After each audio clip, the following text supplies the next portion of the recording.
Salut, te voici actuellement sur la chaîne YouTube Snapstar. Sur cette chaîne, tu retrouveras tous les plus gros clashs de Snapchat et tous les plus gros buzz du moment. Surtout, n'hésite pas à t'abonner tout en activant la cloche des notifications pour ne rien rater du contenu exclusif de cette chaîne. Et oui, sur cette chaîne, tu retrouveras du contenu qui n'est disponible nulle part ailleurs. Sur ce, je te laisse avec la vidéo. Bon visionnage.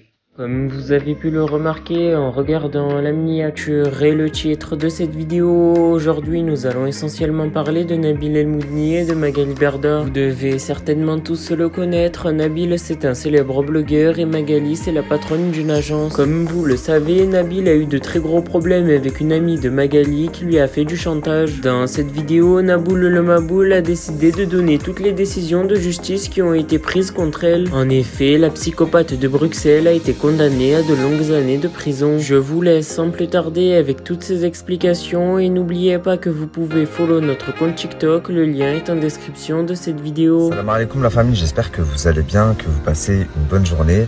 Nous, alhamdoulilah, ça va. Aujourd'hui, on a pas mal de rendez-vous. Je vais aller faire un ravalement de façade. J'ai la peau, elle est éclatée. Enfin, j'ai plein de choses à faire, on reprend les émissions dans la semaine. Donc voilà, Noémie, pareil. Aujourd'hui, elle va prendre soin d'elle. Qu'est-ce que je voulais vous dire? Très très important, donc ouvrez grand vos oreilles. On a 2 victoires à fêter. Donc, la victoire du Maroc, c'est la première fois qu'ils sont en quart de finale, c'est incroyable. Inch'Allah, ya Rabbi, les demi. Et la deuxième chose, la famille, vous vous rappelez, j'ai sorti un reportage sur la psychopathe de Bruxelles. Il y a beaucoup de gens qui m'ont dit, Nabil, tu t'avances sur des choses, elle n'a pas encore été jugée, etc., etc. Sachez qu'aujourd'hui, il y a eu la décision de la cour d'appel en ce qui concerne l'assassinat, le meurtre de sa fille de 2 mois. Vous savez ce qui a été décidé? Donc juste avant de vous expliquer, je rappelle que dans mon reportage, je vous expliquais que de base, le chef d'inculpation, c'était coups et blessures ayant entraîné la mort sans intention de la donner. Ensuite, au vu des éléments qu'ils ont eus et de l'avancée de l'enquête, le chef d'inculpation a changé et c'est devenu meurtre. Et ensuite, plus l'enquête avançait, ils ont rechangé une 3e fois le chef d'inculpation et c'est passé de meurtre à assassinat. Maintenant, elle, quand c'est passé à assassinat, son avocate a fait appel. Elle voulait pas être jugée pour assassinat, elle voulait être jugée soit pour coups et blessures ayant entraîné la mort sans intention de la donner, soit maximum pour meurtre. La décision de la cour d'appel a été rendue ce matin. On a eu la décision. Soraya, la psychopathe de Bruxelles, va être jugée pour l'assassinat de sa fille. C'est la cour d'assises qui va la juger. C'est officiel. Donc j'avais bien raison dans mon reportage. Et sa fille sa fille qu'elle avait accusée. Sa fille qu'elle avait accusée à l'époque, qui était alors âgée de 3 ans, parce qu'elle avait dit c'est ma fille de 3 ans qui a étouffé le bébé de 2 mois. Elle est définitivement mise hors de cause. Ok? Parce que la justice avait des éléments que j'ai également et que je ne pouvais pas vous mettre avant ça. Et je suis content qu'ils aient bien fait leur travail, putain. En tous les cas, vous savez ce que ça veut dire? Ça veut dire que bientôt, direction Bruxelles, pour le reportage, 2e partie. Étant donné que la décision a été rendue aujourd'hui, je pense qu'il va y avoir pas mal d'articles en Belgique, des articles en flamand, mais aussi en français. En général, ils arrivent quelques heures après en français. Je vous les repartagerai dans la journée. À partir du moment où c'est la cour d'assises qui gère cette affaire, minimum 20 ans. Minimum 20 ans dans sa tête.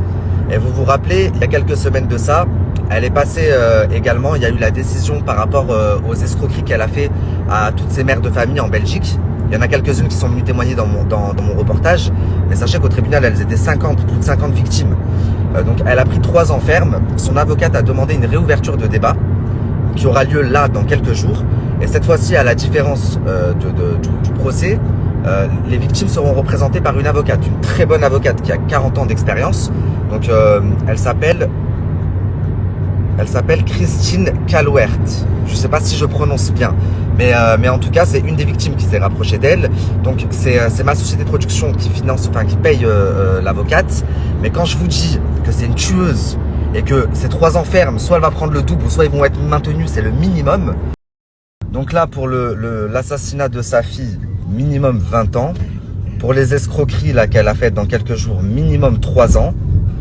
Et en mai, elle passe ici en France pour la tentative d'extorsion de fonds qu'elle a fait à Magali Berda, le chantage qu'elle m'a fait, etc., etc. Tout le monde, j'espère que vous allez bien. Pour commencer, je voulais vous remercier pour tous les messages que j'ai reçus. Vous êtes vraiment incroyables. Merci. beaucoup, merci pour vos doigts. Je vais reposter quelques messages tout à l'heure. Vraiment, vraiment, ça nous a fait chaud au cœur. Ensuite, je vais vous donner des nouvelles. Donc, hier, la journée avait super bien commencé. Je me sentais un peu mieux. J'ai pris un Doliprane, donc ça allait un peu mieux.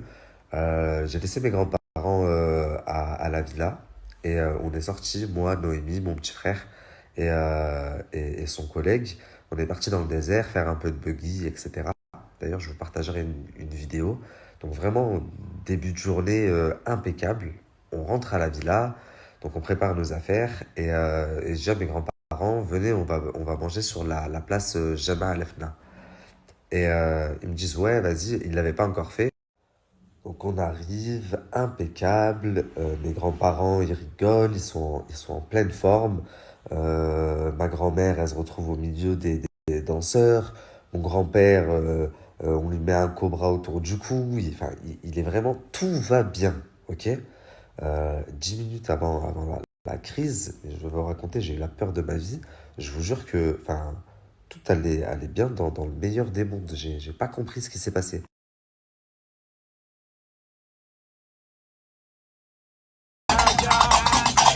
Donc après ça, là, après la photo que je viens de vous mettre, on va s'asseoir juste à côté pour manger. On commande à manger et, tout d'un coup, mon grand-père, en fait, il commence à devenir blanc. Et il a comme de l'eau qui sort de son nez. Et ma grand-mère, elle l'appelle, elle dit le Hajj, le Hajj. Et on voit qu'il essaie de dire quelque chose, mais il n'y a rien qui sort de sa bouche. Donc, et ça dure pendant bien 1 minute. Je m'approche de lui, j'essaye de lui parler, il n'arrive pas et il est devenu blanc, blanc, blanc. Donc jusqu'à ses yeux ils se sont retournés, ils sont devenus tout blancs et il est tombé. Donc on l'a retenu, on l'a mis sur le côté en position, comment on dit, latérale de sécurité. Enfin, je sais plus comment on dit, on l'a mis sur le côté, on lui faisait de l'air, etc. Il y a une femme qui lui ramène de l'eau avec un peu de sucre. Donc au bout de quelques minutes, il reprend connaissance. Il boit, il commence à reprendre des couleurs. Donc, je lui dis, ça va, on va à l'hôpital. Il me dit, non, non, c'est bon, ça va, ça doit être une baisse de tension. J'avais besoin d'un peu de sucre. Donc je me dis, ok. Donc, on nous ramène à manger, on commence à manger. Et 10 minutes après, pendant le repas, pareil, il refait la même, sauf que cette fois, j'ai vraiment flippé parce qu'il achète, il achète, il a même pas fini de shahid. Enfin, il achète une fois, il achète une deuxième fois, et il a même pas fini la deuxième fois. Et ses yeux, pareil, se sont retournés, et là, il allait se renverser à l'arrière, tête la première. Je sais même pas comment j'ai fait, j'étais en face, j'ai bondi derrière lui pour le rattraper. Et là, par contre, j'ai vraiment flippé. Donc, on l'a allongé. Je suis parti avec un mec là-bas. Il m'a dit, viens, il y a une ambulance. Donc, il y avait une ambulance juste à côté. Heureusement, alhamdoulilah, on est parti en courant chercher l'ambulance. La famille, je suis malade. Mais je suis quand même sorti. J'avais trop envie d'un poulet braisé. Pour les mecs Nancy, je sais pas si vous connaissez. Le Mansour, ici, il y a un mec qui fait du poulet. Chez Bouchta, ça s'appelle. Mais alors, c'est le meilleur poulet que j'ai mangé de ma vie. Là, pendant une semaine, on était à Marrakech, je pensais que à ce poulet.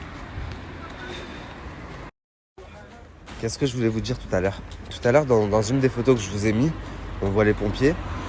On voit un petit de dos que j'ai entouré. Je dis que je vous parle de lui. Écoutez, parce que cette histoire, elle a une bonne moralité. Quand ils nous ont servi à manger, ils ont commencé à nous servir, on a mangé un petit peu. Et avant qu'ils amènent la suite, je me suis éclipsé, je me suis éloigné un petit peu. Ah, j'ai fait ma gueule. Pardon. Normalement, c'est moi, je fais des trucs comme ça, c'est pas toi. J'ai failli me casser la gueule. Donc je m'éloigne un peu pour fumer, je me cache. Et il y a une femme, elle faisait la manche, je lui passe un petit peu dessous. Et un petit garçon, il me voit, donc il vient vers moi. Et je pensais qu'il voulait aussi un petit peu dessous. Donc je vais pour sortir des pièces que j'avais dans la poche. Et il me dit non, non, non, tonton, je veux pas d'argent, je veux manger. Moi, il me dit ça, direct, je l'installe à table avec nous, j'appelle le serveur. Donne-lui à manger ce qu'il veut, etc. Et du coup, il est resté avec nous. Donc, quand mon grand-père, il a fait le malaise ou la crise, le péché, il était là, il était à table.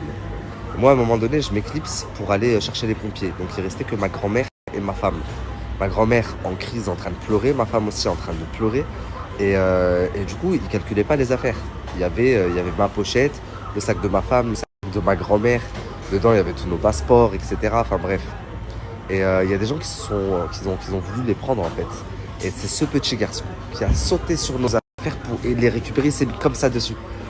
Et donc s'il n'avait pas été là... Merci à toi d'avoir visionné cette vidéo et surtout n'hésite pas à liker la vidéo et à nous donner ton avis dans l'espace commentaire. Sur ce, on se retrouve dans une prochaine vidéo. Peace.